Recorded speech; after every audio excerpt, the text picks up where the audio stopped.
안녕하세요. 중간계TV의 신병철입니다. 오늘은 11월 20일입니다. 아이폰 얘기 하나 할까요?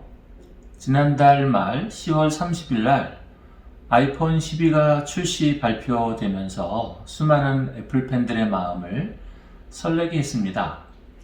하지만 모든 것이 다 좋을 수는 없죠.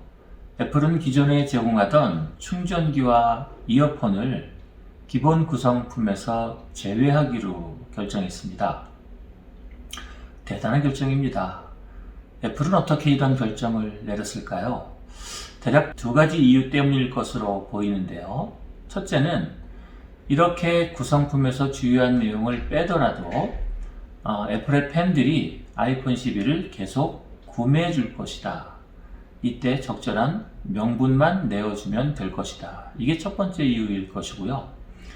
두 번째는 더 중요한 얘기겠죠. 이렇게 해서 얻을 수 있는 추가 이익이 상당할 것이다. 입니다. 이 두 가지로 이어폰과 충전기를 빼고 판매를 시작했을 텐데요. 애플은 어떤 명분을 내세우고 또 이때 얻을 수 있는 추가 이익은 얼마일까요? 이것을 한번 계산해 보겠습니다. 애플이 시장에 제공한 명분은 다음과 같습니다. 충전기와 유선 이어폰을 제공하지 않으면서 시장에 내어진 명분은 환경보호입니다. 환경보호를 내세우면서 탄소 배출을 줄일 수 있다고 얘기한 거죠. 충전기와 이어폰을 패키지에서 제외하면 제품의 부피가 줄어들어서 탄소 배출량을 현격히 줄일 수 있다는 설명입니다. 진짜일까요? 틀린 말은 아니겠지만 이것이 결정적인 이유는 아니라고 생각합니다. 결정적인 이유는 아무래도 두 번째겠죠. 이것을 통해서 얻을 수 있는 애플의 추가 이익이 될 텐데요. 추가 이익은 다시 두 가지로 나뉘는 것 같습니다.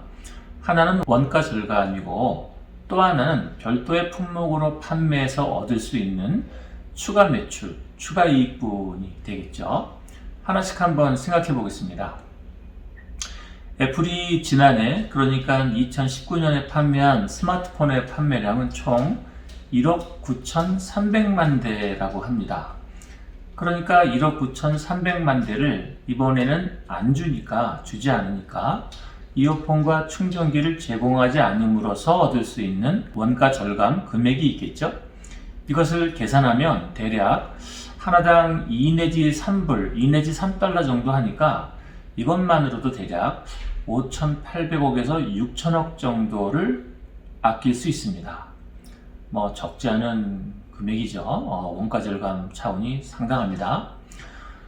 주지 않으니까 또 사람들은 자기가 필요한 만큼 추가로 충전기를 구매하거나 또 무선 충전기인 맥세이프, 애플의 맥세이프라고 하는 무선 충전기가 또 있습니다. 이것을 또 구매해야 되겠죠. 이러한 제품을 판매하면서 얻을 수 있는 애플의 추가 매출분을 대략 계산해 보면은 현재 애플에서는 18W짜리 충전기는 39,000원 정도 하고요. 무선 충전기인 맥세이프는 55,000원 정도 합니다.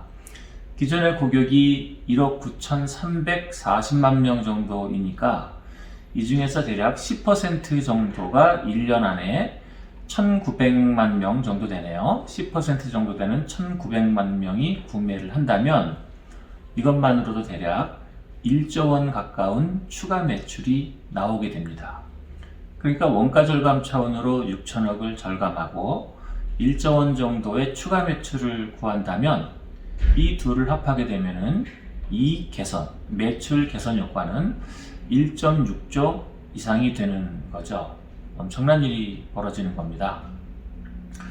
충전기와 이어폰을 주지 않으면서 얻을 수 있는 소비자들의 반감, 경우에 따라서는 안티 이런 일이 생길 수도 있지만 적당히 명분을 제공하고 추가 매출을 유도하면은 훨씬 더 기업 매출과 영업이익에 도움이 될 것이다 라는 판단 때문에 이런 일이 진행되는 것 같습니다.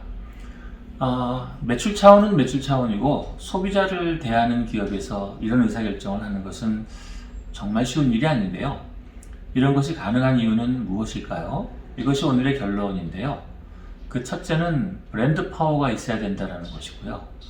두 번째는 그 브랜드 파워를 돈으로 우선적으로 바꿔주는 브랜드 팬클럽이 있어야 한다는 것입니다. 바로 이 점 때문에 시간이 가면 갈수록 기업들에게 더 좋은 브랜드를 만들어 나가는 것이 중요해지고 있고요. 또 팬클럽과 함께 브랜드를 유지 발전시키는 게 더욱 중요해지고 있습니다. 애플이나 삼성이나 뭐 이런 큰 회사들은 물론 당연한 얘기겠습니다만 작은 규모의 소상공인이나 또 새로 사업을 시작하는 분들도 이 점을 충분히 고려하여야 할 것입니다. 브랜드를 만드는 것, 그 중에서도 팬클럽이 있는 브랜드를 만드는 것, 그리고 핵심 고객, 팬클럽과 브랜드를 같이 갖고 나간다는 것은 이렇게나 중요합니다. 자, 누구든지 스스로의 브랜드와 팬클럽 만드는 일에 조금 더 관심과 주의를 기울여 주시는 게 좋지 않을까 생각합니다. 물론 저도 더 열심히 하도록 하겠습니다. 자, 오늘은 애플 이야기 했습니다.